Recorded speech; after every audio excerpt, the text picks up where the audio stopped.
En el cumpleaños de mi nieto, mi nuera me dio 15 bofetadas cuando, sin querer, me senté en el sitio de su madre. Su padre incluso se rió con sorna y dijo: «Ese es el precio que hay que pagar por querer disputar el puesto de mi esposa». Todos se quedaron en silencio. Me levanté y me fui. 15 minutos después, ella fue citada por la policía. Pero antes de continuar, asegúrate de suscribirte al canal y comparte en los comentarios desde dónde estás viendo nuestro video. Nos encantaría saber hasta dónde llegan nuestras historias de venganza. ¿Alguna vez han probado el frío sabor del metal en la boca?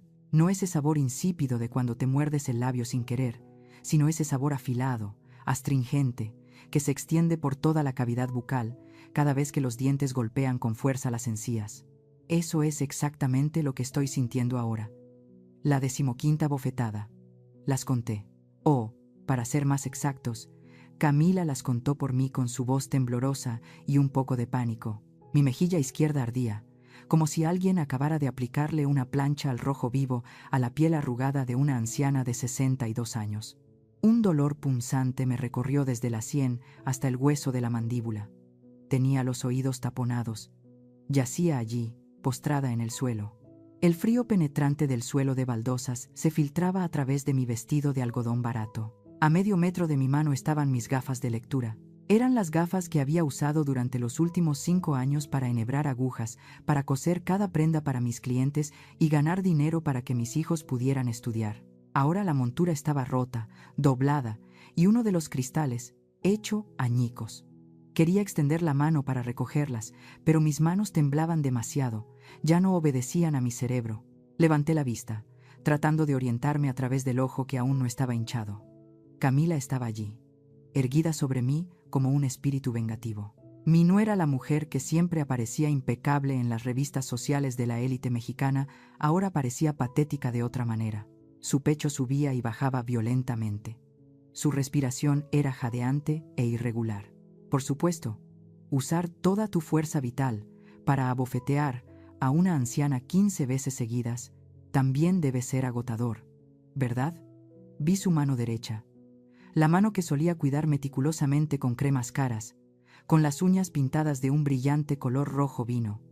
Ahora estaba roja e hinchada por la fuerza del impacto. Los grandes anillos de diamantes que llevaba en los dedos se habían torcido. Fueron esos bordes afilados de los diamantes los que dejaron largos rasguños en mi cara. Ya ven, la riqueza a veces también es un arma literal. ¿Por qué? Quería preguntar eso, pero mi boca estaba rígida, solo emitía gemidos sin sentido. El ambiente circundante se había congelado. ¿Pueden imaginarlo? Solo unos minutos antes, este lugar era el centro de la algarabía. El grupo de mariachis, con sus trajes de charro ricamente bordados en hilo de oro, tocaba con entusiasmo una alegre variación de las mañanitas para celebrar el cumpleaños de mi nieto. Risas, el tintineo de copas, el delicioso olor a carne asada. Todo había desaparecido. La banda había dejado de tocar a mitad de la pieza. El director, sosteniendo su guitarrón, se quedó paralizado, con la boca abierta. Más de 50 invitados, todos personajes influyentes, damas y caballeros de la élite fresa de la ciudad, se quedaron inmóviles como estatuas de cera. Me miraban con una mezcla de asombro y disgusto, como si yo fuera una cucaracha que acababa de ser aplastada en medio de su lujoso banquete. Ese silencio fue rasgado por el siseo entre dientes de Camila. Se inclinó, acercando su rostro, pesadamente maquillado pero ahora torcido por la ira, al mío. Usted. Su voz temblaba, no de miedo, sino de odio absoluto. ¿Se atrevió a ensuciar esa silla?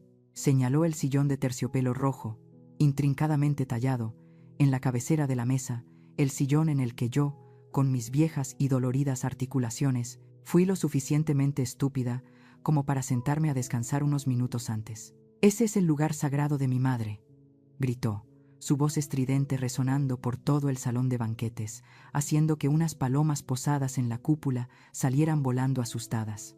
¿Cómo se atreve una persona tan baja y sucia como usted a poner su mugriento trasero en el asiento de mi madre? ¿Quién se cree que es? ¿Cree que porque su hijo se casó conmigo, tiene derecho a sentarse al mismo nivel que esta familia? Cada palabra suya fue como un puñal, doliendo más que las 15 bofetadas combinadas. Resulta que, a los ojos de mi nuera, yo nunca fui su suegra. Yo era solo una mancha que cayó accidentalmente en el lienzo perfecto de su prestigiosa familia. Justo al lado de la silla vacía de la que fui derribada, don Roberto seguía sentado, firme como una roca. Él era el padre de Camila, el dueño de esta mansión y el hombre más poderoso aquí. Normalmente, al ver a una anciana ser golpeada y caer justo a su lado, cualquier persona con conciencia se levantaría sobresaltada, o al menos mostraría asombro. Pero don Roberto no lo hizo. No se movió ni un milímetro. No parecía conmocionado ni avergonzado. Estaba tirada en el suelo. Levanté la mirada y lo vi tomando tranquilamente su servilleta de seda color blanco marfil. Se limpió la boca lentamente, con un gesto elegante y decisivo, como si acabara de disfrutar de un delicioso postre, y no de presenciar a su hija agredir a su suegra. Su voz, grave y profunda, resonó claramente en el silencio asfixiante. Ese es el precio que hay que pagar por querer disputar el puesto de mi esposa.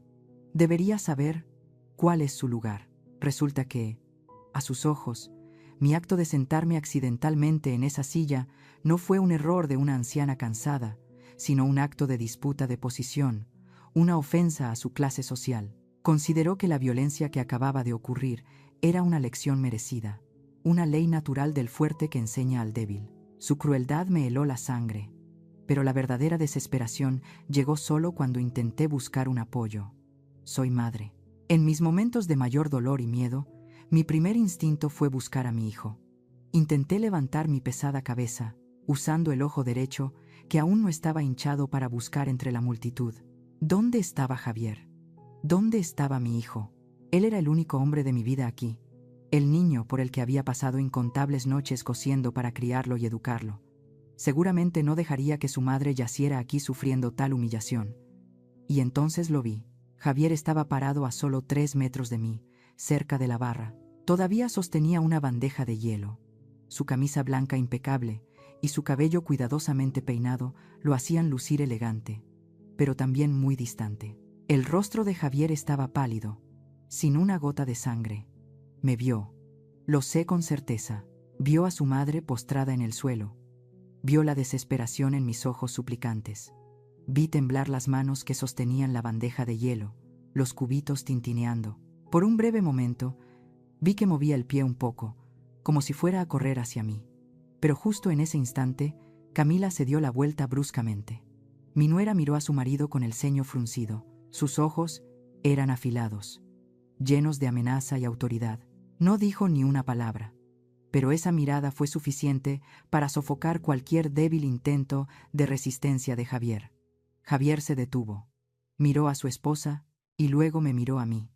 Y entonces ocurrió lo peor. Mi hijo inmediatamente bajó la mirada, encogió los hombros, se retrajo en su caparazón de cobardía. Sus manos apretaron la bandeja de hielo hasta que sus nudillos se pusieron blancos, pero sus pies estaban clavados en el suelo. No dio un paso. No abrió la boca para defenderme ni una sola palabra. Se quedó allí, aceptando el papel de sumiso absoluto, un títere en manos de la familia de su esposa, ignorando que su propia madre estaba siendo pisoteada frente a sus ojos. En el momento en que Javier se dio la vuelta, escuché el sonido de mi corazón rompiéndose. El dolor físico no era nada comparado con la angustia mental que me desgarraba el alma. El hijo obediente, el niño que solía esconderse detrás de mí cuando algo iba mal, ahora se había convertido en una sombra cobarde. Temía más perder el favor de su esposa, perder su vida cómoda, temer el poder de su suegro, que el dolor de su madre. Mi fe, mi esperanza y todo mi orgullo por él se derrumbaron por completo en un instante. Me di cuenta de que estaba completamente sola. A mi alrededor, el silencio comenzó a romperse con susurros. Los invitados, la gente de la élite, comenzaron a cuchichear, pero ninguno de ellos mostró compasión. Escuché claramente a una señora con un collar de perlas enorme, parada cerca, decir a la persona a su lado: «¡Qué vergüenza! Esta anciana pueblerina realmente no conoce la etiqueta mínima». La persona a su lado asintió, abanicándose con un abanico de papel. Sí, arruinó toda la fiesta de cumpleaños del pequeño príncipe Miguelito. Pobre niño. Un día tan feliz, y tiene que presenciar algo tan desagradable. No debieron haberla invitado. Mírela. ensuciando todo el suelo. Quizás piensen que gritaría, que haría un escándalo como suelen hacer las mujeres débiles cuando son acorraladas. Pero yo no. Mis lágrimas parecían haberse revertido hacia adentro, empapando mi alma destrozada, transformándose en un combustible ardiente que me impulsaba a levantarme. No podía seguir tirada aquí, a los pies de aquellos que me consideraban basura. Apoyé mis manos en el frío suelo de baldosas. Mis nudillos hinchados por la artritis y los años de sostener la aguja crujieron, protestando por mi acción. El dolor de la caída de antes ahora realmente se estaba instalando. Mi cadera palpitaba con un dolor punzante. Mi espalda estaba rígida, como si alguien la hubiera clavado. Cada pequeño movimiento era una tortura. Tomé una respiración profunda, reuniendo toda la fuerza que me quedaba en mis piernas temblorosas. 1, 2, 3. Me levanté tambaleándome. El mundo ante mis ojos se balanceó, ladeándose como si fuera a derrumbarse. Mi cabeza daba vueltas, pero me esforcé por mantener el equilibrio, agarrando el suelo con los dedos de mis pies. Vi mis gafas de lectura tiradas no muy lejos. Estaban rotas, la montura horriblemente doblada. Me incliné y las recogí. Ya no podía usarlas, pero no las tiré. Las apreté en la palma de mi mano. El cristal me cortó la piel, doliendo. Pero necesitaba ese dolor. Ese dolor me mantenía lúcida. Me recordaba la humillación abyecta de hoy que no podía permitirme olvidar. Me quité lentamente el chal, sacudiéndole el polvo despacio. Me lo puse alrededor del cuerpo, ajustando los pliegues sobre mi hombro de forma ordenada y pulcra. Mi acción fue extrañamente tranquila, contrastando con mi apariencia desaliñada y maltrecha. En el momento en que me puse el chal, sentí como si me hubiera puesto de nuevo la armadura de mi dignidad. Soy una costurera pobre, sí, pero soy una mujer trabajadora honesta, que vive con sus propias manos, que no mendiga ni se arrastra. Este chal me recordaba quién era yo, y que no necesitaba la compasión barata de nadie aquí. Una vez que estuve firme, levanté la cabeza. Ya no miré al suelo. Miré directamente a los ojos de Camila. Mi nuera seguía allí, la expresión triunfante de antes ahora convertida en asombro. Tal vez no esperaba que tuviera fuerzas para levantarme. Mi mirada ya no era la mirada amable y paciente de una suegra pueblerina y resignada. Era aguda. Contenía todo el desprecio que sentía por ella. Camila pareció sentir el aire frío que emanaba de mí, y retrocedió un paso, evitando el contacto visual directo. Lentamente me giré para mirar a don Roberto. Seguía sentado, sosteniendo su copa de vino, pero la sonrisa burlona en sus labios se había desvanecido al encontrarse con mi mirada. No dije nada, solo miré profundamente a sus ojos, para que viera claramente mi asco por la crueldad inhumana oculta tras esa fachada ostentosa.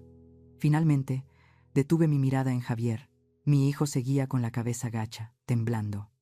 Lo miré fijamente durante mucho tiempo, una mirada pesada de decepción y dolor. Quería grabar esta imagen de su cobardía en mi mente, para enterrar para siempre la imagen del niño pequeño de antes. Me aclaré la garganta, estaba seca y dolorida, pero mi voz salió grave, ronca y clara, palabra por palabra, lo suficientemente fuerte para que toda la sala la escuchara, sin perder ni una sílaba. Soy pobre, pero nunca he perdido mi humanidad. Ustedes tienen dinero, pero están vacíos. Mi frase cayó en el silencio como una piedra arrojada a un estanque. Vi a algunas personas sobresaltarse, otras bajaron la mirada para evadirme, pero ya no me importaba su reacción. Había dicho lo que tenía que decir. Les di la espalda. Empecé a caminar. Mis piernas me dolían terriblemente, cada paso me obligaba a apretar los dientes para no caer, mi andar era cojo y tambaleante, pero mi cabeza seguía alta, mi espalda recta. Caminé a través de la multitud de invitados que me rodeaban. Las personas que antes cuchicheaban ahora se apartaban automáticamente a ambos lados, creando un amplio pasillo para mí. Me miraban con miedo, como si llevara una plaga, o tal vez temían enfrentarse a la resiliencia que emanaba de una mujer a la que acababan de despreciar. Crucé la gran puerta, dejando atrás la luz de los lujosos candelabros, la música silenciada y el silencio aterrador de lo que se llamaba la élite. No miré hacia atrás, ni una sola vez. Ya no quedaba nada que lamentar allí. En el momento en que la pesada puerta de hierro se cerró detrás de mí, cortando completamente la vista desde el interior, mis piernas dejaron de obedecer a mi voluntad. Me desplomé. Todo mi cuerpo se derrumbó sobre el arcén lleno de grava suelta. La falsa fortaleza que había intentado mantener se desvaneció como una burbuja de jabón que estalla, dando paso al dolor real que se abalanzó como una inundación. Mi estómago se retorció, contrayéndose violentamente. Me doblé, vomitando bilis. Mi cabeza daba vueltas, todo ante mis ojos se agitaba y se volvía borroso. Tuve que apoyar las manos en el suelo, agarrando la capa de polvo seco para no desmayarme. Saqué temblorosamente mi viejo teléfono del bolsillo del vestido, con la pantalla agrietada en varios lugares. Mi pulgar se deslizó sobre el teclado. Por costumbre, la gente llamaría a un taxi para huir a casa, meterse bajo las sábanas y llorar sola hasta que las heridas sanaran. Pero no. Hoy no iba a huir. Yo no era la culpable. ¿Por qué debería esconderme como un perro apaleado? Marqué el número. No el 911 de la policía. Llamé a Mateo. Mateo. El nombre apareció en mi cabeza junto con la imagen de mi pequeño y delgado sobrino llorando junto al ataúd de mi hermana. Su madre murió joven. Su padre desapareció. Yo lo acogí, compartiendo cada trozo de tortilla, ahorrando cada peso de costura para criarlo y educarlo junto con Javier. Los dos crecieron como hermanos, pero mientras Javier eligió el camino de la sumisión para obtener riqueza, Mateo eligió el camino más difícil. Ahora era capitán de la Policía Federal. Era famoso en la región como un viejo lobo, duro, obstinado y extremadamente incorruptible en la lucha contra el narcotráfico y la corrupción. Él era el único orgullo que me quedaba y también mi única esperanza en este momento. El teléfono sonó. Tono. Tono. Solo al segundo tono. La otra línea contestó. Una voz grave y familiar sonó, con un toque de sorpresa. ¿Tía Elena? Soy yo. ¿Por qué llamas a esta hora? ¿Pasa algo, tía? Tomé una respiración profunda, conteniendo el sollozo que estaba a punto de brotar de mi garganta, tratando de mantener mi voz lo más tranquila posible, sin temblar, sin debilidad. Mateo, dije, mi voz sonando extraña a través de mis encías hinchadas. Estoy frente a la puerta de la mansión de la familia política. Acabo de ser golpeada, muy fuerte. La otra línea se quedó en silencio. El silencio duró exactamente un segundo, pero para mí se sintió como un siglo. Luego escuché el sonido de una silla siendo empujada con fuerza, el crujido del uniforme rozándose, el ruido de pasos apresurados, y lo más claro de todo fue el tintineo metálico, seco y frío, de un arma siendo cargada. Cuando Mateo habló de nuevo, su voz había cambiado por completo.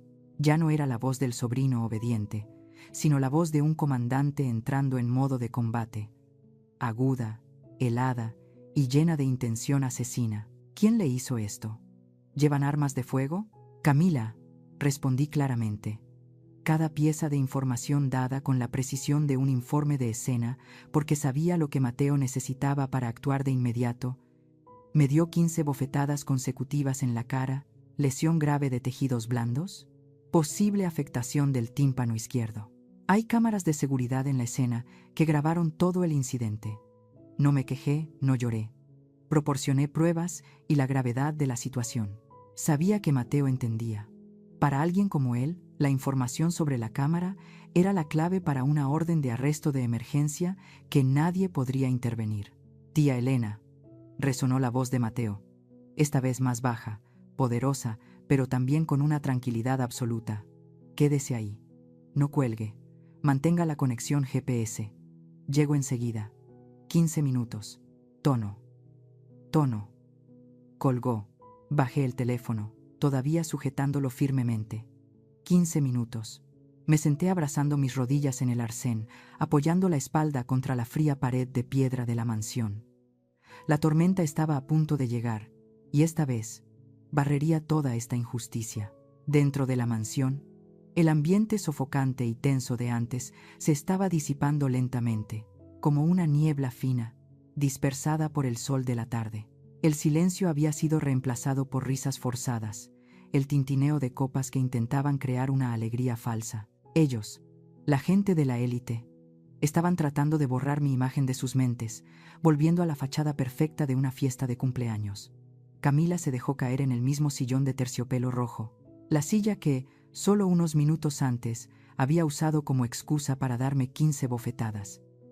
Ahora se sentaba allí, arrogante y posesiva. Su mano, todavía roja por golpear a alguien, tomó la copa de vino blanco de la mesa. Su mano temblaba, gotas de vino se agitaban a punto de derramarse.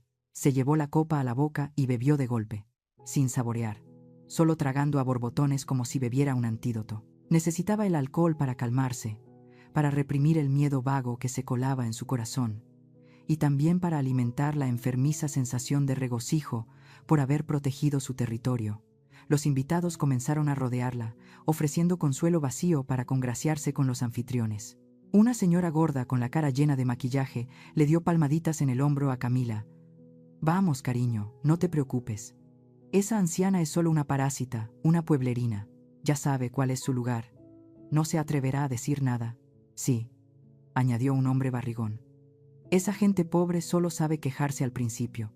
Luego se callan y se van a casa a ponerse ungüento». «No te preocupes, Camila». Don Roberto, el hombre más poderoso de la sala, se levantó en ese momento, aplaudiendo en voz alta para llamar la atención. Se rió a carcajadas, una risa ostentosa que mostraba sus dientes blancos, pero sus ojos seguían fríos. «Vamos, todos», gritó, su voz retumbando. «No dejemos que un pequeño grano de arena arruine la fiesta de mi nieto. ¿Dónde está la música? Sigan tocando. Meseros, traigan más hielo. Esta noche no nos vamos sin emborracharnos». Los mariachis, al recibir la orden, se apresuraron a afinar sus instrumentos. El sonido de las trompetas resonó de nuevo, fuerte y alegre, encubriendo la atrocidad que acababa de ocurrir. El ambiente de fiesta se encendió de nuevo, más ruidoso y frenético que antes, como desafiando mi presencia y el dolor que acababa de soportar. En un rincón de la sala, Javier, mi hijo, estaba allí como un intruso. Miró a su alrededor, con los ojos llenos de inquietud y tormento. Finalmente, se acercó tímidamente a su esposa, caminando con la sumisión de un sirviente que ha cometido un error. Se inclinó y susurró al oído de Camila, con una voz tan suave que podía imaginar el temblor en ella. «Cariño, cariño, ¿no fuiste demasiado dura? Después de todo, mi madre ya es mayor. ¿Y si le pasa algo?» Crash. El sonido de un vaso de cristal rompiéndose interrumpió sus palabras. Camila golpeó el vaso vacío contra la mesa de mármol. Los fragmentos volaron.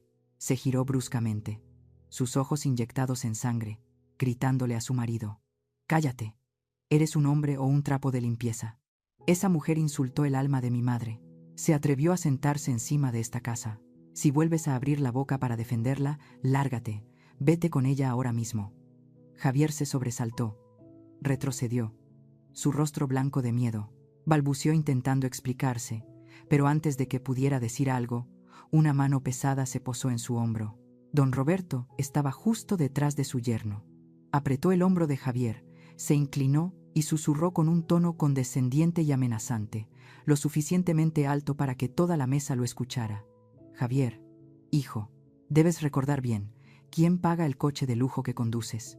¿Quién te pagó la enorme deuda de juego el mes pasado? No me decepciones más. No dejes que te vea parecerte a tu madre». Javier se quedó sin habla. Bajó la cabeza al suelo, sus hombros caídos patéticamente. Se quedó en silencio, sin atreverse a decir una palabra más. Aceptó la humillación, aceptó vender a su madre por la tranquilidad en esta jaula de oro. Toda la familia continuó comiendo y riendo. Levantaron sus copas, convencidos de que yo, la anciana y débil Elena, estaría ahora caminando sola de vuelta a mi casa en ruinas, lamiéndome las heridas y tragándome la humillación como tantas otras veces. Creían completamente en el poder del dinero, en su posición superior. No sabían que, en la carretera, camionetas especiales de color azul oscuro rasgaban el viento. El sonido de las sirenas de advertencia se acercaba cada vez más, trayendo consigo la tormenta de justicia que estaba a punto de caer sobre la cabeza de estos arrogantes. 15 minutos. Exactamente 15 minutos después de esa llamada fatídica, el aire inmóvil fuera de la puerta de hierro de la hacienda Santa María fue desgarrado por un sonido caótico pero poderoso. El aullido distintivo de las sirenas, incesante y estridente, se acercó desde la carretera y luego se detuvo justo frente a mí. 2 camionetas, vehículos tácticos especiales de la Policía Federal, llegaron y frenaron en seco justo en la entrada principal. Les siguió una ambulancia con las sirenas a todo volumen. Las luces de emergencia rojas y azules giraban continuamente en el techo de los vehículos, proyectando manchas de luz sobre la antigua pared de piedra y tiñendo de rojo el espacio borroso entre el crepúsculo y la noche. La puerta de la primera camioneta se abrió de golpe. Mateo bajó. Ya no era el sobrino delgado y sonriente. Lo que estaba frente a mí era un hombre de acero. Vestía un uniforme de combate azul oscuro y grueso, con un chaleco antibalas pesado por encima. No me miró de inmediato, sino que hizo una señal decisiva a su equipo para que se desplegara. «Médicos, acerquen a la víctima de inmediato». 2 paramédicos con batas blancas salieron de la ambulancia, corriendo hacia mí con su botiquín de primeros auxilios. Me ayudaron a sentarme con la mayor suavidad posible. «Señora, ¿me escucha? Mire mi linterna». Una enfermera me alumbró el ojo, con voz apresurada pero amable. Asentí débilmente. El manguito del tensiómetro alrededor de mi brazo comenzó a apretarse.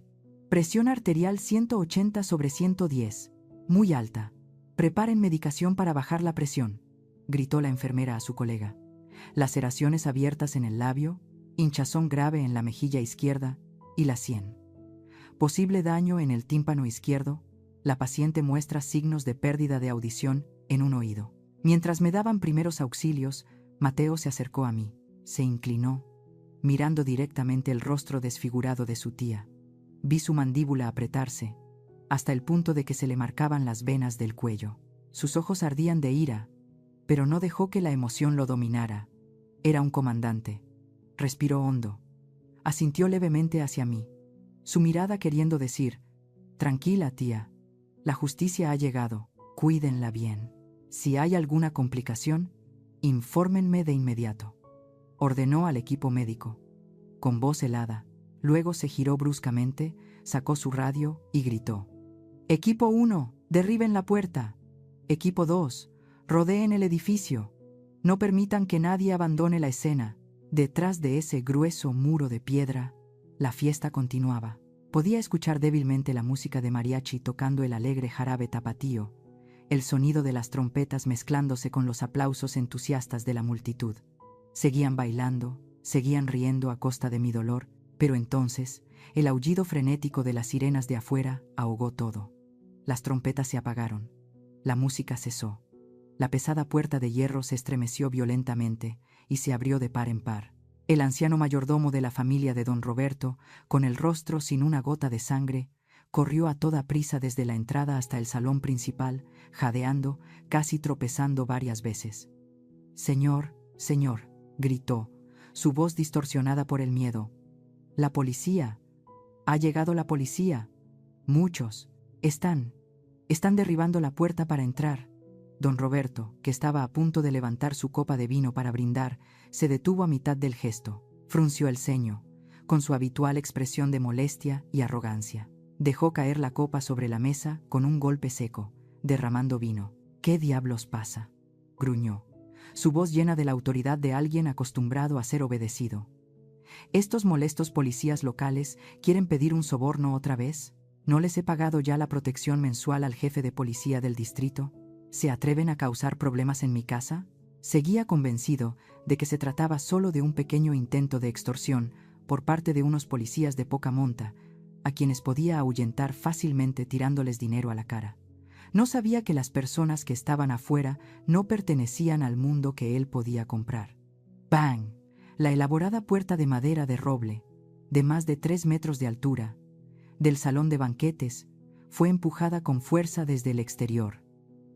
Las 2 hojas de la puerta se abrieron de golpe hacia los lados, golpeando la pared con un ruido atronador.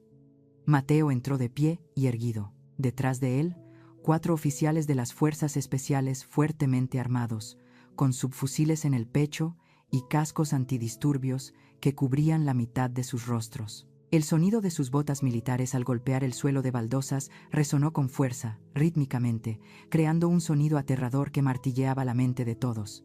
Clop, clop, clop. El aire en el salón de banquetes pareció ser absorbido. Todas las actividades se detuvieron de inmediato. Los bailarines se quedaron paralizados. Los camareros dejaron caer sus bandejas de bebidas. Los invitados de élite se quedaron atónitos. con la boca abierta, mirando una escena que parecía sacada de una película de acción. Camila sostenía un trozo de pastel de cumpleaños cerca de su boca. Su mano se quedó rígida en el aire. Sus ojos se abrieron al máximo. Sus pupilas se contrajeron. Reconoció al hombre que lideraba la tropa. Era Mateo, el sobrino pobre y miserable del que yo solía hablarle con orgullo, el que ella había despreciado como un paleto parásito. Pero ahora, de pie frente a ella, no había un paleto. Había un espíritu vengativo vestido de uniforme, llevando consigo el poder de la ley y la indignación, avanzando directamente hacia ella para exigir justicia. En medio de ese caos y asombro, don Roberto fue el único que mantuvo la compostura, o más bien, la arrogancia habitual de alguien que nunca ha temido a nadie. Se levantó lentamente de su sillón de terciopelo rojo, se ajustó el chaleco para que estuviera impecable y abrió los brazos, un gesto que parecía a la vez una falsa hospitalidad y un intento de detener a los invitados no deseados. Amigos, resonó su voz, grave y profunda, pero llena de una amenaza sutil. ¿Saben dónde están? Esta es una residencia privada, un dominio privado inviolable. ¿Quién se creen que son para irrumpir aquí como bandidos, Dio un paso adelante, encarando directamente a Mateo, su dedo índice apuntando a la cara de mi sobrino. Les advierto, siseó, con los ojos inyectados en sangre. Voy a llamar al gobernador del estado ahora mismo. Solo una llamada mía. Y mañana por la mañana todos ustedes serán degradados, expulsados de la fuerza y mendigarán en la calle. ¿Entendido? Su amenaza normalmente habría hecho temblar a cualquier policía local, pero no a Mateo. Mi sobrino ni siquiera parpadeó. Permaneció firme como una montaña de piedra, ignorando por completo el dedo que lo señalaba y las amenazas vacías. Mateo metió lentamente la mano en el bolsillo interior de su chaqueta, sacando 2 hojas de papel cuidadosamente dobladas. Las desplegó, sosteniéndolas en alto frente a don Roberto y toda la multitud que contenía la respiración. Bajo la luz del candelabro de cristal, el sello rojo brillante de la Fiscalía Federal, impreso en ellas, brillaba como una sentencia. No nos importa a quién conozca, resonó la voz de Mateo, firme, aguda y fría, ahogando todos los susurros.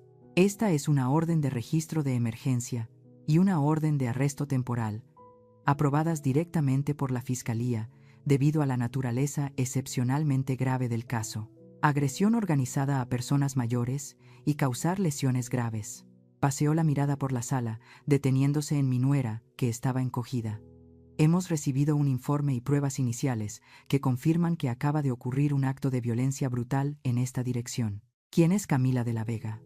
El nombre Camila de la Vega fue pronunciado como una sentencia de muerte. Mientras Mateo captaba toda la atención con el tenso enfrentamiento, 2 oficiales de las fuerzas especiales detrás de él se separaron silenciosamente de la formación. Se movieron de manera extremadamente profesional y rápida, deslizándose entre la multitud aturdida, dirigiéndose directamente al pasillo que conducía a la sala de control de seguridad. Claramente, Mateo había estudiado el plano de la mansión a fondo, o con el ojo experto de un investigador experimentado, había identificado de inmediato el lugar más crucial, donde se almacenaban las pruebas. Javier, mi hijo, finalmente despertó de su aturdimiento. Al ver a 2 extraños irrumpiendo en una zona restringida, se apresuró a bloquearles el paso. ¡Ey! ¡Ey! ¡Ustedes!, balbuceó, extendiendo las manos para detenerlos. No tienen permiso para entrar ahí. Es una habitación privada. Pero antes de que pudiera terminar la frase, un oficial grande le apartó la mano. Un empujón suave pero firme en el hombro hizo que Javier perdiera el equilibrio, se tambaleara hacia atrás y cayera de espaldas sobre un taburete cercano. El oficial ni siquiera se molestó en mirar hacia atrás, continuando su camino como si Javier fuera un obstáculo sin importancia. Mi hijo se quedó sentado allí, con la boca abierta, probando por primera vez en su vida la impotencia total ante el poder real, un poder que no provenía del dinero. Solo unos minutos después, un breve periodo de tiempo, pero suficiente para que el aire en la sala se condensara, los 2 oficiales regresaron al salón principal. El que iba delante levantó el pulgar hacia Mateo, y con la otra mano se dio un ligero toque en el bolsillo hinchado de su chaqueta. El mensaje era claro. Los datos de las cámaras de vigilancia habían sido extraídos y asegurados. Las 15 bofetadas, toda la humillación, toda la crueldad de esta familia estaban ahora en manos de la policía. Mateo vio la señal. Una comisura de sus labios se levantó, formando una sonrisa helada y escalofriante. Bajó el papel de la orden, se giró para mirar a don Roberto, cuyo rostro estaba pálido.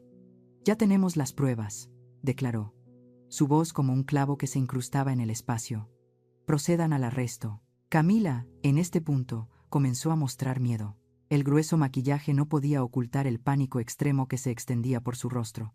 Sus ojos estaban muy abiertos, moviéndose frenéticamente en busca de ayuda. Retrocedió, escondiéndose detrás de la gran figura de su padre, sus manos agarrando firmemente la solapa de su chaqueta, como una niña traviesa que teme el castigo. «Papá», gimió, su voz quebrada por el pánico. «Haz algo. Llama a alguien. No dejes que me toquen. No quiero ir a la cárcel. Papá».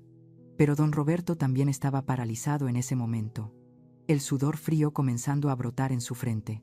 Por primera vez en su vida, su dinero y su poder eran inútiles ante un trozo de papel sellado en rojo y los cañones de las armas oscuras.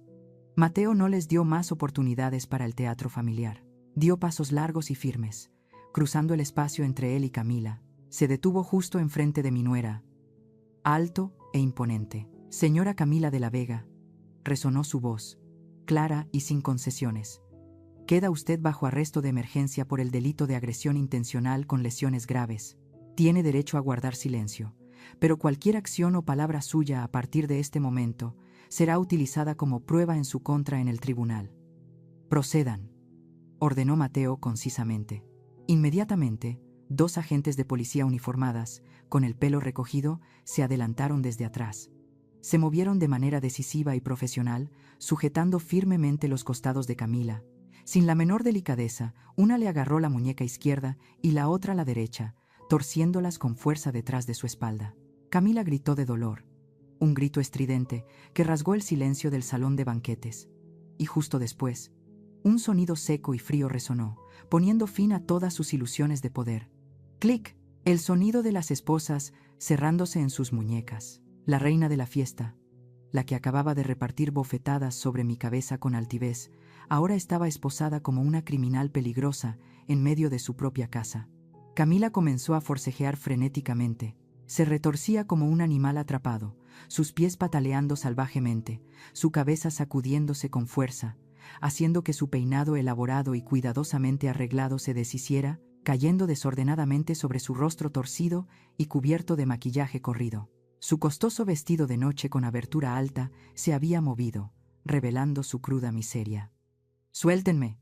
¡Suéltenme ahora!», gritó, con lágrimas y mocos manchando su rostro, su voz ronca por el miedo y la rabia. «Los demandaré. Haré que se pudran en la cárcel. Papá, sálvame. Marido, Javier, ¿dónde estás? Sálvame». Sus gritos resonaron por la gran sala, rebotando en las frías paredes de piedra, pero no recibieron respuesta. Al ver a su hija siendo esposada y arrastrada frente a sus ojos, el instinto paternal de don Roberto se despertó, o tal vez la humillación era demasiado grande y le hizo perder el control. Rugió de ira y se lanzó a intentar arrebatar a Camila de las manos de las 2 agentes. «Quiten las manos de mi hija». Pero antes de que pudiera tocar a Camila, una sombra lo bloqueó. Mateo, rápidamente, sacó su porra extensible del cinturón, la agitó con un silbido agudo en el aire, y luego la punta de la porra apuntó directamente al pecho de don Roberto, a solo unos centímetros de su corbata de seda. «¡Alto!», gritó Mateo, su mirada firme clavando al viejo poderoso en el suelo. «Un paso más, y juro por mi honor que será esposado de inmediato por obstrucción a la justicia e interferencia con una investigación criminal». Don Roberto se detuvo. Su pecho subía y bajaba, sus ojos inyectados en sangre mirando a Mateo. «¿Cree que no es culpable?», continuó Mateo atacando. Su voz se endureció, cada palabra como una bala disparada a la cara de su oponente. «Usted presenció todo el incidente sin intervenir, incluso lo toleró y no ayudó a la víctima que se encontraba en estado grave.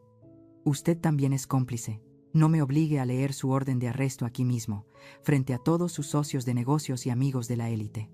Esta frase golpeó el punto débil de don Roberto, su orgullo. Era un empresario exitoso, un hombre de prestigio en su círculo. Podía perder a su hija en una comisaría por una noche, pero no podía permitir que lo esposaran como a un criminal frente a tanta gente. Su reputación, construida durante toda una vida, se desmoronaría. Echó un vistazo a su alrededor. Los invitados, sus amigos cercanos, ahora retrocedían, formando un círculo de seguridad. Muchos de ellos habían sacado sus teléfonos a escondidas, las lentes de las cámaras apuntando directamente hacia él, listos para grabar el momento en que el capo fuera derribado por la policía. Don Roberto entendió la situación. Apretó los dientes.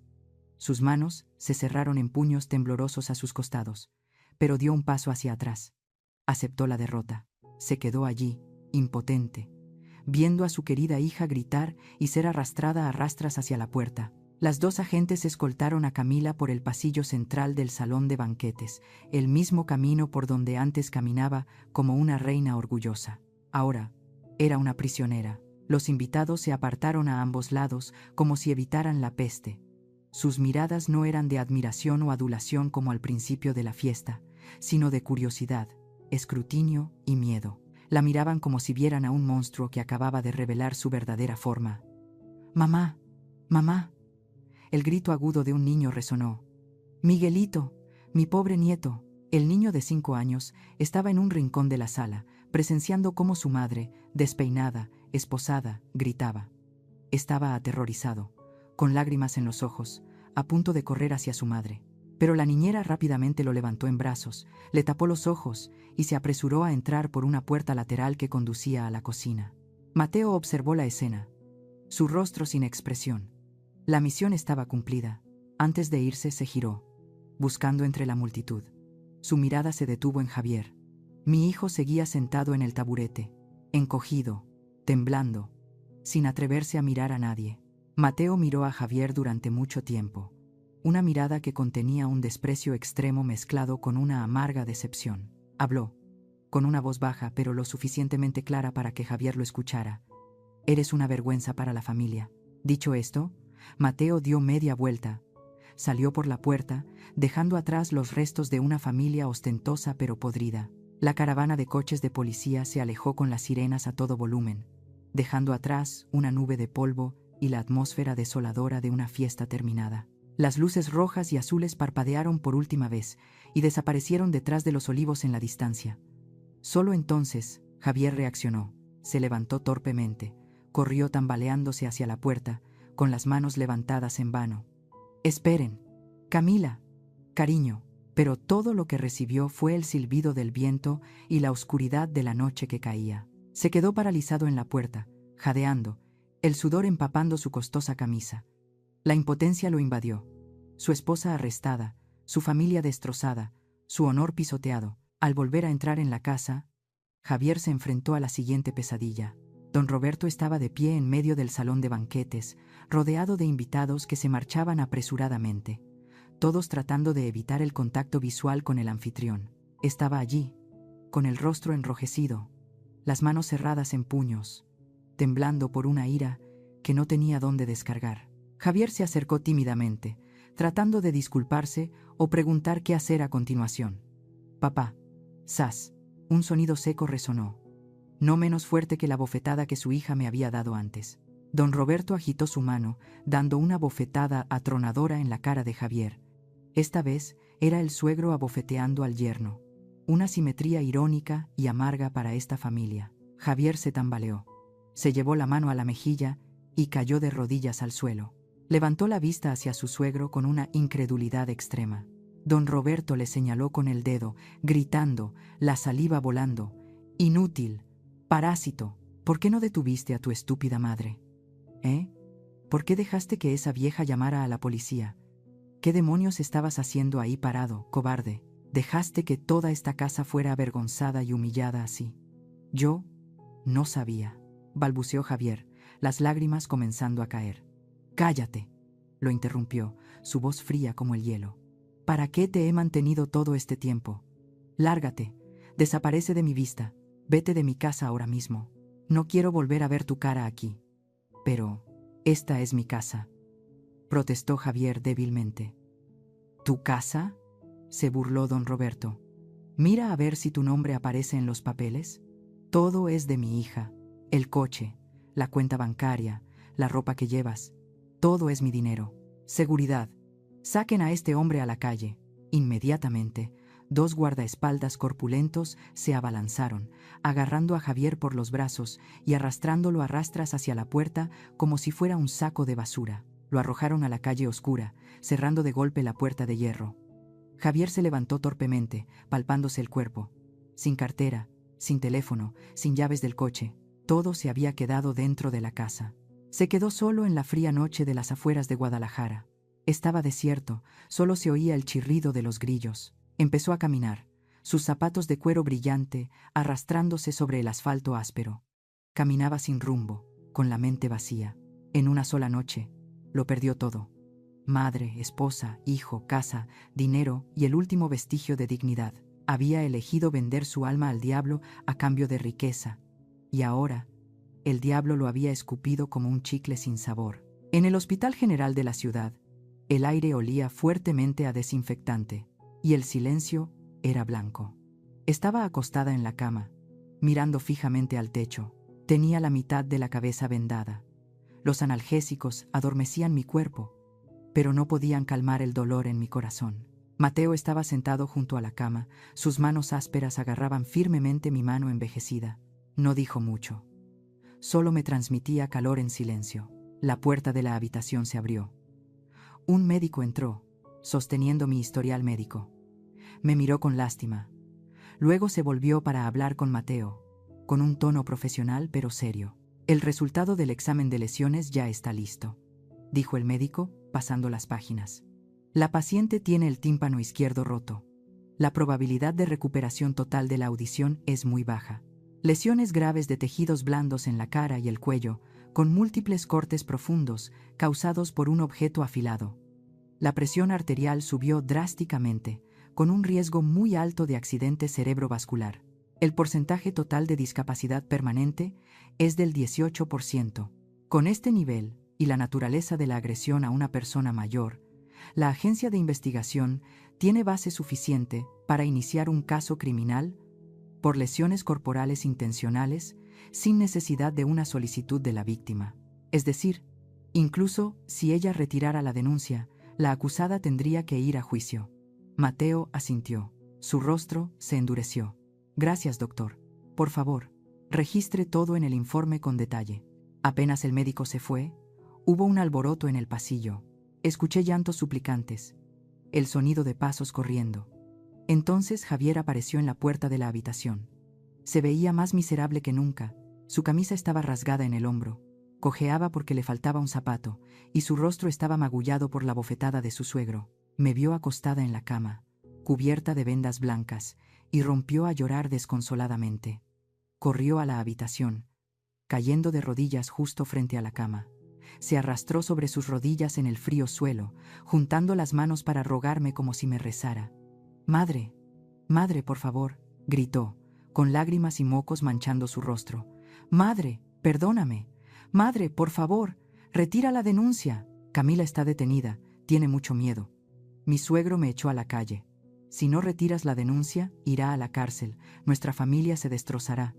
Madre, sálvame, salva a mi familia, madre». Mateo se levantó de golpe, la silla cayendo al suelo con un estruendo. Se acercó y agarró a Javier por el cuello de la camisa, a punto de arrastrarlo hacia afuera. «¿Te atreves a aparecer por aquí? Lárgate de mi vista antes de que te meta en el centro de detención». «Mateo». «Alto», hablé. Mi voz era débil, ronca, pero con suficiente autoridad para que ambos se detuvieran. Mateo soltó a Javier y retrocedió a mi lado. Me apoyé en las manos, levantándome con dificultad para recostarme contra el cabecero de la cama. Miré directamente a mi hijo arrodillado. Por primera vez en mi vida, lo miré sin que quedara ni un rastro de amor, solo un vacío desolador. «¿Familia?», pregunté, mi voz extrañamente tranquila. «¿Qué familia, Javier? La familia se destrozó justo en el momento en que me viste caer al suelo, y solo me miraste sin atreverte a hacer nada. La familia murió en el instante en que elegiste ponerte del lado de tu esposa para mantener tu asiento cómodo, ignorando que tu madre estaba siendo pisoteada». Javier levantó la cabeza, movió los labios para decir algo, pero levanté la mano para detenerlo. «Vete», dije, cada palabra suave pero pesada como miles de kilos, cortando el último lazo maternal. «No tengo un hijo como tú. A partir de ahora, sea lo que sea que te pase, lo sufrirás solo. Nunca más me llames madre. Dicho esto, me giré hacia la fría pared blanca. Cerré los ojos, escuchando el llanto desgarrador de Javier mientras la seguridad del hospital lo arrastraba afuera. Solo entonces mis lágrimas brotaron, empapando el grueso vendaje. Lamentablemente, este dolor no tiene cura. Ha pasado mucho tiempo desde aquella noche horrible. El tiempo no borra todo, pero es suficiente para calmar las heridas superficiales y poner todo en su lugar. Mi caso se convirtió en una bomba mediática. El titular, nuera de magnate, agrede brutalmente a su suegra anciana, apareció en la portada de los principales periódicos. El video extraído de las cámaras de seguridad que mostraba las 15 bofetadas se viralizó en las redes sociales, causando una ola de indignación sin precedentes. La presión pública fue tan abrumadora que don Roberto, a pesar de tener montañas de dinero y amplias conexiones, tuvo que rendirse. No pudo comprar el silencio de la gente enfurecida. Todos sus intentos de manipular el caso para hundirlo fracasaron estrepitosamente ante la estricta vigilancia del público y la integridad del equipo de investigación liderado por Mateo. El día de la sentencia, no fui al tribunal. No quería ver la cara de Camila ni una vez más. Mateo me llamó para informarme. El tribunal dictó un veredicto justo, pero también con un fuerte elemento de humanidad y disuasión. Camila de la Vega fue condenada a 3 años de prisión, pero se le concedió la libertad condicional por tener un hijo menor de 36 meses. Sin embargo, la pena complementaria fue el castigo más merecido para su arrogancia. El tribunal le ordenó realizar 500 horas de servicio comunitario obligatorio en el Asilo de Ancianos Católicos Santa María, el lugar que cuida de los ancianos más pobres y solitarios de la ciudad. Una señorita de alta sociedad que despreciaba a los ancianos como si fueran basura, ahora tenía que vaciar orinales, lavar ropa y dar de comer a personas aún más pobres que yo, todos los días. Fue una ironía muy educativa que la ley le impuso. Además, tuvo que pagarme una gran indemnización que cubría los gastos médicos, el daño moral y la discapacidad permanente. Y más doloroso que la sentencia, fue el boicot social. La élite, a la que tanto se enorgullecía de pertenecer, le dio la espalda. Nadie quería asociarse con alguien tan cruel como la agresora de una suegra. Camila ahora vive sola bajo supervisión, aislada dentro de su propio mundo ostentoso. En cuanto a mí, utilicé el dinero de la indemnización no para disfrutar, sino para reconstruir mi vida. Arreglé mi vieja casa en ruinas en las afueras, convirtiéndola en un lugar más acogedor y digno. Abrí una pequeña sastrería en casa, llamándola La Esperanza, un nombre simple pero que encierra toda mi filosofía de vida. Mi sastrería siempre está llena de clientes. La gente viene no solo a coser ropa, sino también a verme, a apoyar a la mujer que se atrevió a levantarse contra el poder. El alegre ruido de la máquina de coser reemplazó los solitarios suspiros de antes.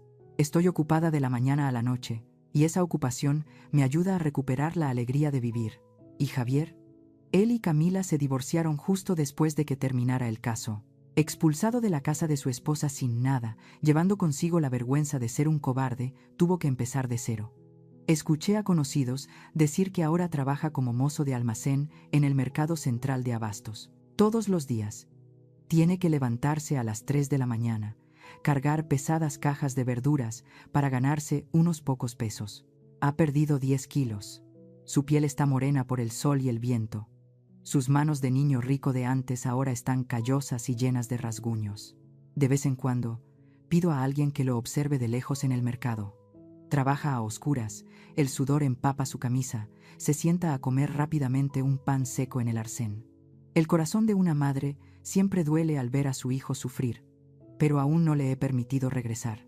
Necesita esta lección. Necesita probar el sabor salado del sudor y las lágrimas del trabajo honesto para entender el valor del dinero y la dignidad.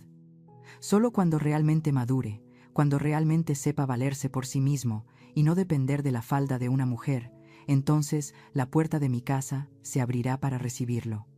Hoy es un hermoso domingo por la tarde. El sol dorado vierte miel sobre mi pequeño jardín lleno de bugambillas. Estoy sentada en mi vieja silla de mimbre, sosteniendo una taza de té de hierbas caliente, disfrutando de la rara tranquilidad. Chirrido. El sonido de la puerta de hierro abriéndose. Levanté la vista. Mateo entró, con su misma figura alta y robusta. Pero hoy no lleva uniforme, sino ropa de civil sencilla. Su mano guía a un niño pequeño. «Miguelito», exclamé, dejando caer rápidamente la taza de té. El niño me vio. Sus ojos brillaron. Soltó la mano de Mateo. Corrió hacia mí, sus pequeños pies trotando sobre el suelo de ladrillo rojo. «¡Abuela! ¡Abuela!». Se arrojó a mis brazos, abrazándome fuertemente el cuello, frotando su cabeza contra mi pecho para oler mi fragancia familiar. Según la decisión del tribunal sobre los derechos de visita, se me permite ver a mi nieto todos los fines de semana sin que nadie tenga derecho a impedirlo. Abracé fuertemente a esta pequeña criatura, sintiendo su calor y los latidos de su corazón transmitiéndose a mí. Acaricié su suave cabello, besando su frente con besos llenos de amor. Las cicatrices en mi cara todavía están ahí. Ocasionalmente, cuando el clima cambia, mi oído izquierdo todavía duele. Pero la cicatriz en mi corazón parece haber sanado por completo. Dejé que Miguelito se sentara en mi regazo, balanceándome rítmicamente al ritmo del chirrido de la silla de mimbre. El sol de la tarde ya no era tan intenso, se filtraba a través de la pérgola de bugambillas moradas, bailando sobre el rostro regordete del niño. Estaba tocando mis dedos callosos, llenos de pinchazos de aguja, sus grandes ojos negros y redondos, mirando con curiosidad las líneas entrelazadas de mis huellas dactilares. «Abuela», levantó la vista, su voz clara como el sonido de una campanilla de viento. «¿Por qué tus manos son ásperas?». «Las manos de mi mamá son suaves y huelen a rosas». Sonreí. Una sonrisa de alivio sin rastro de resentimiento. Tomé la pequeña y suave mano de mi nieto, presionándola contra mi mejilla, donde la cicatriz apenas visible todavía marcaba el pasado. «Mis manos son ásperas porque soy costurera, Miguelito», le susurré. «Estas manos han sostenido agujas y tijeras durante 40 años. Son ásperas porque han trabajado duro todos los días para crear ropa hermosa, para ganar el dinero más limpio para criar a tu padre y al tío Mateo». El niño parpadeó, sin comprender completamente lo que le decía, pero me escuchaba atentamente. «Los niños son hojas en blanco, y yo quería escribirles las verdades más puras, no la ostentación vacía que le habían enseñado en esa fría mansión. Recuerda», continué, mi voz grave y cálida, «cuando crezcas, no importa lo que hagas, ni en quién te conviertas, recuerda que las manos más hermosas no son las que están llenas de anillos de diamantes o cubiertas con cremas caras. Las manos más hermosas son las que saben trabajar, saben ayudar a los demás y nunca han hecho nada malo para dañar a nadie». Señalé a Mateo, que estaba ocupado arreglando el grifo que goteaba en un rincón del jardín. «Mira al tío Mateo. Él es el héroe de tu abuela. No porque tenga un arma o el poder de arrestar a otros, sino porque siempre usa su fuerza para proteger a los débiles, para buscar justicia. Eso es el verdadero poder. ¿Entiendes, hijo?». Miguelito asintió con la cabeza. Luego se inclinó para abrazarme el cuello. «Entiendo. Algún día también trabajaré duro como tú y seré fuerte como el tío Mateo para protegerte». Mi viejo corazón se derritió. Abracé al niño, oliendo el sol y la leche fresca en su cabello. Una extraña sensación de paz se extendió por todo mi cuerpo. Mi vida ahora transcurre tranquilamente. Cada mañana me levanto con el canto del gallo, preparo una taza de té caliente y me siento en mi máquina de coser. El sonido constante de la máquina es como el latido del corazón de esta pequeña casa. Los clientes de La Esperanza no son solo mis vecinos trabajadores, sino también estudiantes universitarias, mujeres de oficina que han oído hablar de mí y vienen. Les gustan mis costuras meticulosas y resistentes, y también las historias cotidianas que les cuento mientras les tomo las medidas. Por las tardes, riego mis plantas, cuido las pequeñas parcelas de verduras detrás de la casa. De vez en cuando veo la silueta familiar de Javier asomándose en la esquina, mirando hacia la casa por un momento y luego alejándose tímidamente. Sé que todavía está luchando, y yo sigo esperando. Esperando el día en que sus manos estén tan callosas como las mías, esperando el día en que sus ojos sean lo suficientemente firmes como para enfrentarme sin vergüenza. En ese momento, la mesa de mi casa tendrá un plato más. Por ahora, soy feliz con lo que tengo. Una pequeña casa llena de risas infantiles los fines de semana, un trabajo honesto para mantenerme, y lo más importante, un alma serena que ya no está cargada de humillación. Me doy cuenta de que la felicidad no reside en banquetes lujosos o mansiones opulentas. La felicidad está justo aquí, en este momento simple, cuando puedo vivir con la cabeza en alto bajo el cielo azul de México, libre y orgullosa. Ha pasado un año completo. Es otro cumpleaños. Pero el sexto cumpleaños de Miguelito hoy no tiene mansión ostentosa, ni mariachis de 50 músicos, ni botellas de tequila caras, ni invitados de élite con caras falsas. Hoy, la fiesta de cumpleaños se celebra en el pequeño patio trasero de la sastrería La Esperanza. El patio está impecablemente limpio. Colgué una piñata brillante en forma de estrella de 7 puntas en la rama del viejo árbol de guayaba. Esta piñata no fue comprada en una tienda, sino que la hicimos Mateo y yo con papel de periódico viejo y pegamento. Luego pegamos pacientemente capas de papel de colores durante 3 noches. Dentro no hay juguetes tecnológicos caros, sino caramelos de tamarindo, naranjas, mandarinas y barras de dulce de leche jamoncillo tradicionales. Dale, dale, dale, no pierdas el tino. Las voces de los niños del vecindario resonaron alegremente. Miguelito, con los ojos vendados, sosteniendo un palo de madera, se reía a carcajadas, agitándolo en el aire. Al ver la sonrisa radiante y el sudor en la frente del niño, sentí una ligereza en mi corazón. Hace un año, en aquella fiesta lujosa, nunca había visto a mi nieto sonreír tan feliz. Resulta que los niños no necesitan ostentación, necesitan libertad y amor sincero. Chirrido, la puerta de madera se abrió. El canto se calmó un poco. Javier estaba allí, todavía con su ropa de trabajo gastada, sus zapatos cubiertos de polvo rojo, pero hoy se había afeitado. Su camisa estaba pulcramente metida por dentro. En sus manos no había cajas de regalos envueltos en papel brillante como de costumbre. Sostenía algo tosco, cubierto torpemente con una tela. Miguelito se quitó la venda. Se detuvo por un segundo y luego gritó: «Papá». Javier se arrodilló sobre una rodilla en el suelo. No se atrevió a acercarse. Solo extendió los brazos para recibir a su hijo. El niño se lanzó a los brazos de su padre. Javier abrazó fuertemente a su hijo, sus manos callosas y ásperas frotando la espalda del niño. Vi sus hombros temblar. «Papá. Papá lamenta llegar tarde», dijo Javier, con voz ronca.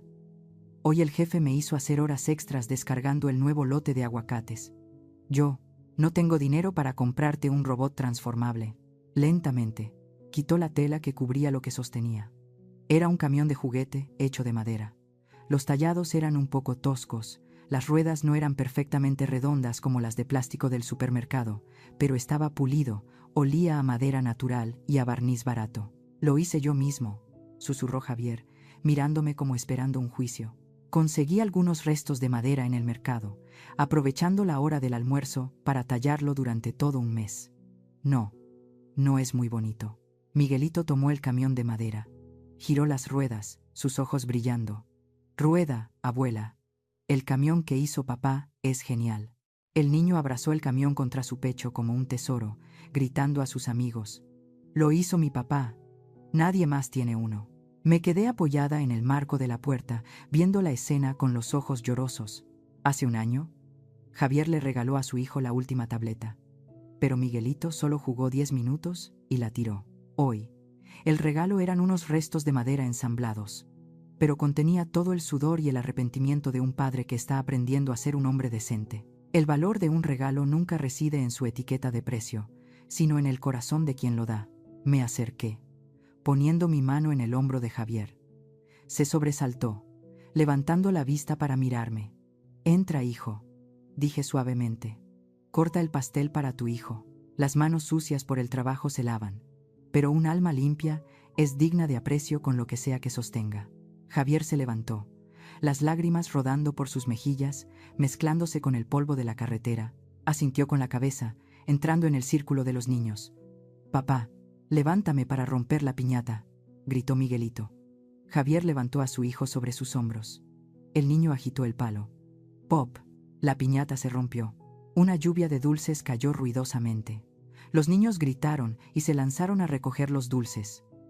En ese momento de caos y alegría, miré el cielo de la tarde en México, que se estaba volviendo de un color púrpura oscuro. Me di cuenta de que la vida es como esa piñata. A veces, tenemos que soportar golpes dolorosos. Tenemos que romper la capa superficial ostentosa, para que la dulzura y la esencia más pura de dentro puedan fluir. El colapso de hace un año no fue el final, fue la grieta necesaria para que la luz entrara. Al ver a Javier riendo con su hijo, su rostro manchado pero radiante, supe que el invierno en esta familia realmente había terminado. La paz no es la ausencia de tormentas, sino encontrar la serenidad en el alma, incluso cuando las manos todavía están manchadas de polvo. Gracias por escuchar hasta el final. Si esta historia tocó tu corazón, compártela con tus seres queridos. A veces, solo una historia es suficiente para aliviar un día difícil. Comparte las historias familiares que tú o tus seres queridos han vivido. Y escucha los viajes de las mujeres que han transformado el dolor en fuerza y la herida en sabiduría. Cada día una mujer, cada día una lección de coraje y dignidad. Que las bendiciones de Dios te acompañen. Nos vemos en la próxima historia.